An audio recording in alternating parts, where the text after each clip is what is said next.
আল্লাহর নবী সামনে অগ্রসর হয়ে দেখে একদল মানুষের হাতের মধ্যে তামার নখ, ওই নখগুলো দিয়া ওই মানুষেরা নিজেদের মুখকে ক্ষত বিক্ষত করতেছে, নিজেদের বুক এবং নিজেদের মুখকে রক্তাক্ত করতেছে, ক্ষত বিক্ষত করতেছে।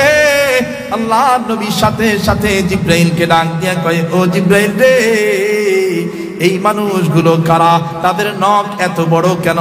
আবার দেখি তারা নিজেদের মুখকে ক্ষত বিক্ষত করতেছে, ওই নখ দিয়া নিজেদের মুখের মধ্যে খামচি দেয়, নিজেদের বুকের মধ্যে খামচি দেয়, রক্তাক্ত করে ফেলতেছে। ও জিব্রাইল, এরা কারা? আল্লাহর নবী মুহাম্মদুর রাসূলুল্লাহ সাল্লাল্লাহু আলাইহি ওয়াসাল্লাম মিরাজে রওনা হওয়ার পর প্রথম যেই বৃদ্ধকে দেখলেন ওই বৃদ্ধ হলো দুনিয়া। এইবার আল্লাহর পয়গম্বর মুহাম্মদুর রাসূলুল্লাহ সাল্লাল্লাহু আলাইহি ওয়াসাল্লাম জিজ্ঞাসা করলেন, ও গো জিবরাইল, আরো একজন বৃদ্ধ আমাকে ডাক দিয়েছিল, প্রথমটা তো বুঝলাম দুনিয়া, দ্বিতীয়তে যেই বৃদ্ধ আমাকে ডাক দিয়েছে সে কি, তার পরিচয় কি? জিবরাইল আমিন সাথে সাথে জানায় দেন, ও গো নবীজি, সেই বৃদ্ধ আর কেউ নয়, সে হলো অভিশপ্ত শয়তান। সেটাও বৃদ্ধ হয়ে গেছে, বুড়া হয়ে গেছে, কিন্তু তার শক্তি কমে যায় নাই। শক্তি কি কমছে নি? শয়তানের শক্তি কমছে? হ্যাঁ, পৃথিবীর শুরু লগ্ন থেকে এখন পর্যন্ত আছে, শক্তি কমে যায় নাই। ধোঁকা দেওয়ার সিস্টেম পদ্ধতি আরো বাড়ে। নামাজের মধ্যে পর্যন্ত ধোঁকা। আপনি দাঁড়াইছেন নামাজের মধ্যে, দেখবেন দুনিয়ার সব চিন্তা চেতনা যা আছে সবাই নামাজের মধ্যে এসে হাজির হয়। শয়তান সবগুলো নিয়ে আসে, কিরে অমুক কাজটা করিস নাই, অমুকটা করেছিস, অমুকটা করা দরকার, সব মনে পড়ে নামাজের মধ্যে। কেননা আল্লাহ পাক রব্বুল আলামিন শয়তানকে পাওয়ার দিয়েছেন, আল্লাহ পাক রব্বুল আলামিন শয়তানকে সেই ক্ষমতাটাও দিয়ে দিয়েছেন। কোরআনের মধ্যে আয়াত এসেছে, আল আরাফ সূরা আল আরাফের আয়াতের মধ্যে এসেছে, ক্বালা ফাবিমা আগওয়াইতানি লাআকউদান্না লাহুম সিরাতাকাল মুস্তাকিম। শয়তান আল্লাহকে ডাক দিয়ে বলে, ও রব, ও মালিক, যেহেতু তুমি আমাকে পথভ্রষ্ট করেছো, যেহেতু তুমি আমাকে জান্নাত থেকে বের করে দিয়েছো, যেহেতু তুমি আমাকে অভিশপ্ত শয়তান বানিয়েছো, ও আল্লাহ, আমি শপথ করলাম তোমার যারা বান্দা আছে ওই দুনিয়ার জমিনে তুমি যেই বান্দাগুলোকে সৃষ্টি করেছ, ওই আদম সন্তান যারা আছে, ওই আদম সন্তান যেই পথে চলবে, ওই তোমার যেই পথ আছে সরল পথ, আমি শয়তান ওই আদম সন্তানদের সরল পথে যাইয়া বইসা থাকবো। দেখি কেমনি তারা জান্নাতের পথে যায়, সেখানে ওত পেতে আমি বসে থাকি। কেন বসবো?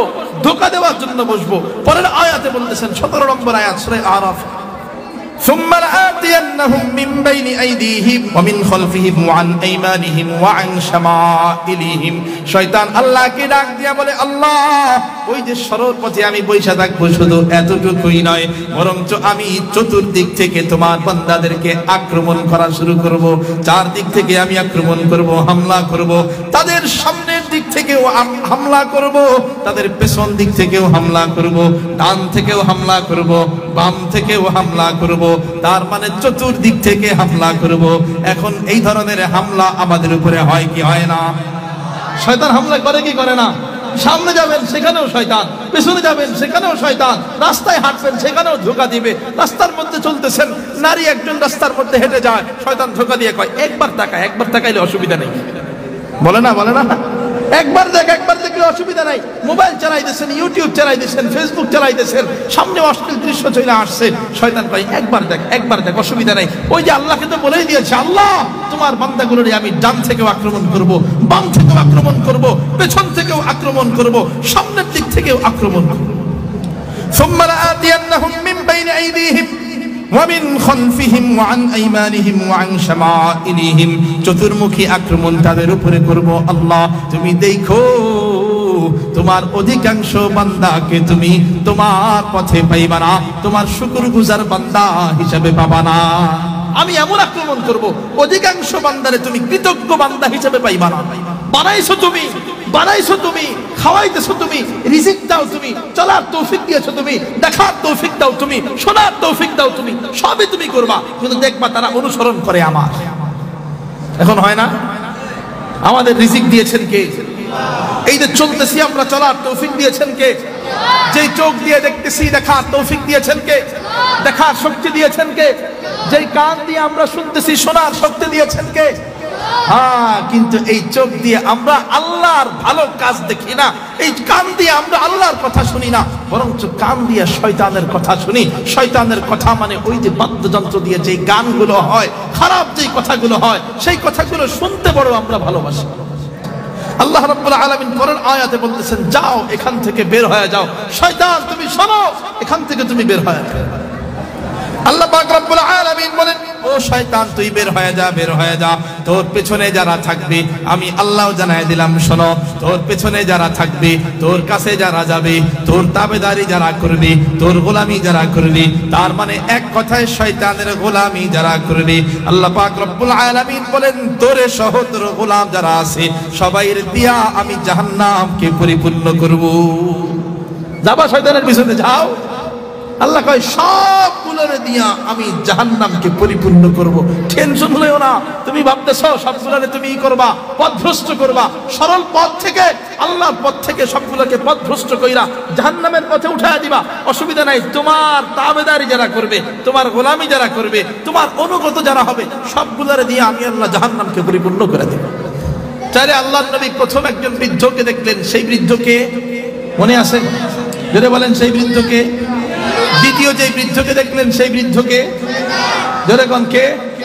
মনে আছে তো? মাশাআল্লাহ, দেখা যায়, হ্যাঁ মনে আছে। এখন এই দুইজন বৃদ্ধ যখন ডাক দিয়েছেন, জিবরাইল আমিন তখন বললেন নবী কথা বললেন না, তার মানে বুঝায় দিলেন আপনি যে কথা বলবেন না, এটাই উম্মতের জন্য শিক্ষা। উম্মত যেন দুনিয়ার ডাকে সাড়া না দেয়, উম্মত যেন শয়তানের ডাকে সাড়া না, উম্মত যেন শয়তানের ডাকে সাড়া না দেয়, এটাই হলো মিরাজ থেকে শিক্ষা। যখন দুনিয়া ডাকবে, দুনিয়া বিভিন্ন ভাবে ডাকবে। আল্লাহর পয়গম্বর যারা ছিলেন যখনই কালিমার দাওয়াত দিতে শুরু করেছেন, বিভিন্ন ভাবে পয়গম্বরকে লোভ দেখানো হয়েছে। আল্লাহ নবীজি মুহাম্মদুর রাসূলুল্লাহ সাল্লাল্লাহু আলাইহি ওয়াসাল্লামকে অফার দেওয়া হয়েছে, লোভনীয় অফার। ও মুহাম্মদ, তুমি তোমার এক রবের দাওয়াত বন্ধ করে দাও। তুমি যদি এক রবের দাওয়াতকে বন্ধ করে দাও, তুমি যা চাও তোমাকে তা দেওয়া হবে। তুমি যদি বলো আমার স্বর্ণের দরকার, তোমাকে স্বর্ণ দেওয়া হবে। তুমি যদি বলো সম্পদের দরকার, সম্পদ দেওয়া হবে। তোমাকে এই গোটা এলাকার রাজা বানায় দেওয়া হবে, বাদশা বানায় দেওয়া হবে। ও মুহাম্মদ, বিনিময়ে তুমি তোমার কালিমার দাওয়াতকে বন্ধ করে দাও। আল্লাহর নবী কয়, না না, তুমি আমাকে যত সম্পদের লোভ দেখাও, তোমরা যদি বলো আমাকে চাঁদ আইনা দিবা, সূর্য আইনা দিবা, তারপরেও আমি কালিমার দাওয়াত বন্ধ করব না। এটাই হবে মুমিনদের পরিচয়, এটাই হবে মুমিন বান্দাদের সিস্টেম। একদিকে দুনিয়া আইসা স্বাগতম জানাবে, একদিকে দুনিয়া আইসা স্বাগতম জানাবে, একদিকে দুনিয়া অফার করবে, আসো আসো এইদিকে আসলে দুনিয়া পাইবা, আসো আসো ঘুষ খাইলে দুনিয়া পাইবা, আসো আসো সুদ খাইলে দুনিয়া পাইবা, টাকা হবে, অমুকের উপরে জুলুম করলে দুনিয়া পাইবা, অমুককে ঠকাইলে তোমার সম্পদ বেশি হয়ে যাবে। একদিকে দুনিয়া আইসা ডাক দিবি, আর একদিকে আল্লাহ পাক রব্বুল আলামিন ডাক দিবি। মসজিদ থেকে ডাক দেওয়া হবে, আল্লাহু আকবার, না রে বান্দা না, দুনিয়া ছেড়ে দে, না রে বান্দা না, ওই যে শয়তানের পথকে ছেড়ে দে, আল্লাহর পথে আয়। যারা মুমিন বান্দা তারা তখন শয়তানের পথকে বাদ দিয়া, শয়তানের পথকে ত্যাগ কইরা আল্লাহর পথে যাইয়া হাজির হয়ে যাবে। এই জন্য শিক্ষা দিয়ে দিলেন না শয়তানের পথ অবলম্বন করা যাবে না। নবীদেরকে বারবার দেখিয়েছেন, দুনিয়া দেখিয়েছেন, বিভিন্ন পথ দেখিয়েছেন। মানুষ আইসা হাজির হয়ে গেছে, সম্পদ নিয়ে হাজির হয়ে গেছে, নাও সম্পদ নাও, কালিমার দাওয়াত বন্ধ করো। সব নবীগণের একই কথা ছিল, না না, কালিমার দাওয়াত বন্ধ করা যাবে না, দেশ ত্যাগ করতে হবে, অসুবিধা নাই, তারপরেও কালিমার দাওয়াতকে বন্ধ করবো না। নবীগণ জন্মভূমি ত্যাগ করে করে চলে গেছেন, তারপরেও কালিমার দাওয়াত বন্ধ করছেন। এইবার শুনেন, আল্লাহ নবী যখন ওই যে তিনজন ব্যক্তি আল্লাহ নবীকে সালাম দিলেন, আল্লাহ নবী মুহাম্মদুর রাসূলুল্লাহ সাল্লাল্লাহু আলাইহি ওয়াসাল্লাম এইবার জিবরাইল আমিনকে ডাক দিয়া বলে, ও গো জিবরাইল, দুইজনের পরিচয় তো পেয়ে গেলাম, কিন্তু শেষ পর্যন্ত যে তিনজন ব্যক্তি আমারে সালাম দিয়েছিল, যাদের সালামের জবাব দেওয়ার জন্য তুমি আমাকে বললা, ও জিবরাইল তারা কারা? তখন জিবরাইল আমিন তাদের পরিচয় জানায় দেয়। জিবরাইল আমিন বলেন, এই তিনজনের একজন হলো হযরতে ইব্রাহিম আলাইহিস সালাম, একজন হলো নবী ইব্রাহিম আলাইহিস সালাম, আরেকজন হলো হযরতে মূসা আলাইহিস সালাম, আরেকজন হলো হযরতে ঈসা আলাইহিস সালাম। এই তিনজন আপনার এই সফরের প্রথমে আয়েশা আপনাকে স্বাগত জানাইলো, আপনাকে সালাম জানাইলো। এই জন্য আমি সাথে সাথে আপনাকে বললাম, ও গো নবী, আপনি এই তিনজনের সালামের জবাব দিয়ে দেন। আল্লাহর নবী এই তিনজনের সালামের জবাব দিয়ে দেন। এখানে একটা জিনিস লক্ষ্য করার বিষয়, জিবরাইল আমিন যা বলতেছিলেন রাসূল তাই করতেছিলেন। এখান থেকে একটা শিক্ষা, উলামায়ে কেরামগণ বলেন এখান থেকে একটা শিক্ষা পাওয়া যায়। যারা উম্মতের রাহবার, যারা উম্মতের ইমাম, এখন তো ইমামদেরকে কোনো পাত্তাই দেওয়া হয় না, দামই দেওয়া হয় না। ইমাম পথ দেখায়, ইমাম কয় নামাজের নিয়ত এইভাবে বাঁধো, এইভাবে বাঁধো। আপনি কন না না, আমি ইউটিউবে দেখেছি আর এক রকম, হ্যাঁ আমি ইউটিউবে দেখছি আর এক রকম, আমি কিতাবের মধ্যে পড়ছি আর এক রকম। কিন্তু রাহবার কয় না না, আমি যেইভাবে বলেছি এইভাবে করেন। কয় না না হুজুর, আপনার চাকরি শেষ, আমরাই বেশি বুঝি, আপনার কোনো দাম নাই, আপনার কোনো মূল্যায়ন নাই। সমাজের মধ্যে এখন ইমামদেরকে কেউ রাহবারই মানে না, কথাই শোনে না। ইমাম যদি একটা কয়, কয় না না আপনি ছোট বড় ইমাম, এই এলাকার ইমাম, আপনার কথা আমি কি শুনবো? আমার কাছে বহুত বড় ইউটিউব ইমাম আছে। কি ইমাম? ইমামের নাম কি? ইউটিউব, গুগল, ফেসবুক সার্চ দিয়ে বের করে, মাসালা বের করে। অথচ রাহবার বৈশা আছে, রাহবারের কথা শুনতে কেউ নাই। কিন্তু দেখেন আল্লাহর নবীজি জিবরাইল কোনদিন আল্লাহর নবীর মতো জ্ঞানী হতে পারবে না। আল্লাহর নবীর শিক্ষক হওয়ার যোগ্য জিবরাইল, বলেন আল্লাহর নবীর মতো জ্ঞানী জিবরাইল হতে পারবে? বলেন না। সেই যোগ্যতা আল্লাহ দিয়েছেন, তারপরেও নবীজি জিবরাইলের কথা শুনতেছেন, জিবরাইল যেটা বলে সেটা করতেছেন। কেন? এখান থেকে শিক্ষা দিয়ে বুঝাইতে চাইলেন, হ্যাঁ যখন রাহবার বানিয়ে দেওয়া হবে, রাহবারের অনুসরণ করো, রাহবারকে মানো, রাহবারকে মাইনা চলো। জিবরাইল যা বলে নবী তাই শুনে। নবীজির জ্ঞান কিন্তু জিবরাইলের থেকে কম না, বরং নবীজির যেই জ্ঞান আছে, যেই ইলম আছে, জিবরাইলের সেই ইলম নাই, জিবরাইলকে সেই জ্ঞান দেওয়া হয় নাই। তারপরেও যেহেতু এখানে জিবরাইল রাহবার, এখানে যেহেতু জিবরাইল পথ দেখাইতেছেন, জিবরাইল যেহেতু আল্লাহর নবীকে নিয়ে যাইতেছেন রাহবার, এই জন্য রাহবারের অনুসরণ করতেছেন আল্লাহর নবী। এর থেকে শিক্ষা দিয়ে দিলেন, ও দুনিয়ার উম্মতের দল, তোমরা যখন রাহবার পাওয়া যাবা, তখন সব বাদ, ওই রাহবার যেই কথা বলবে, রাহবার যেই পথ দেখাবে, সেই পথ যদি আল্লাহর পথ হয়, তাহলে সেই পথ তোমরা নির্দ্বিধায় অনুসরণ করবা। এরপরে আল্লাহর নবী মুহাম্মদুর রাসূলুল্লাহ সাল্লাল্লাহু আলাইহি ওয়াসাল্লাম সামনের দিকে আগায় গেলেন। আল্লাহর নবী সামনের দিকে আগানোর পর দেখে একদল লোক, একদল মানুষ, হাতের মধ্যে নখগুলো বড় বড় বড় বিশাল বিশাল তামার নখ। কিসের নখ ধরে বলেন না? নখগুলো সাধারণ নখ না, নখগুলো হলো লোহার নখ, তামার নখ। আবু দাউদ শরীফের 4887 নম্বর হাদিস। এই হাদিসের মধ্যে বলা হয়েছে, আল্লাহর নবী সামনে অগ্রসর হয়ে দেখে একদল মানুষের হাতের মধ্যে তামার নখ। ওই নখগুলো দিয়া ওই মানুষেরা নিজেদের মুখকে ক্ষত বিক্ষত করতেছে, নিজেদের বুক এবং নিজেদের মুখকে রক্তাক্ত করতেছে, ক্ষত বিক্ষত করতেছে। আল্লাহর নবীর সাথে সাথে জিবরাইলকে ডাক দিয়া কয়, ও জিবরাইল রে, এই মানুষগুলো কারা? তাদের নখ এত বড় কেন? আবার দেখি তারা নিজেদের মুখকে ক্ষত বিক্ষত করতেছে, ওই নখ দিয়া নিজেদের মুখের মধ্যে খামচি দেয়, নিজেদের বুকের মধ্যে খামচি দেয়, রক্তাক্ত করে ফেলতেছে। ও জিবরাইল, এরা কারা? জিবরাইল আমিন সাথে সাথে আল্লাহর নবীকে ডাক দিয়া বলে, ও গো নবীজি, এরা হলো দুনিয়ার ওই সমস্ত ব্যক্তি যারা দুনিয়ার জমিনে মানুষের গোশত খাইতো। খাইছেন নি মানুষের গোশত? হ্যাঁ, খাইছেন কখনো? এরা মানুষের গোশত খাওয়ালো, নিজের ভাইয়ের গোশত খাওয়ালো, মরা ভাইয়ের গোশত খাওয়ালো। খাইছেন কখনো? তাহলে এই কথা কেন বললেন? কোন মানুষ তো মানুষের গোশত খায়, সাধারণত মানুষের গোশত খায়। হ্যাঁ, এই যে মানুষের গোশতের কথা বললেন, এই মানুষের গোশত খাওয়া মানে গীবত করা। কি করা জোরে বলেন?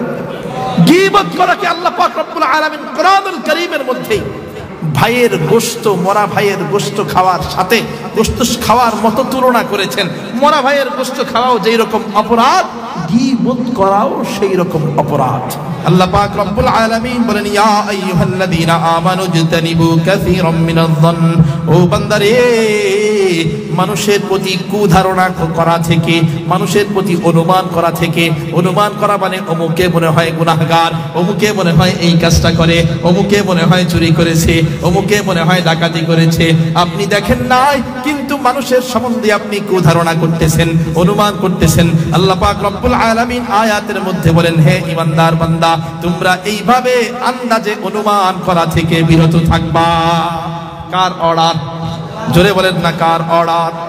আবার বলেন, কার অর্ডার? ইন্না বা'দায-যন্নি ইসমুন। আল্লাহ পাক রব্বুল আলামিন বলেন, কেননা তোমরা যখন অনুমান করবা, এইভাবে কুধারণা করবা, কোন কোন অনুমান ভুল হয়ে যাবে, কোন কোন অনুসন্ধান অনুমান গুনাহের কারণ হয়ে যাবে। কারণ দেখা যাবে একজন মানুষ চুরি করে নাই, তুমি অনুমান করতেছো সে চুরি করছে।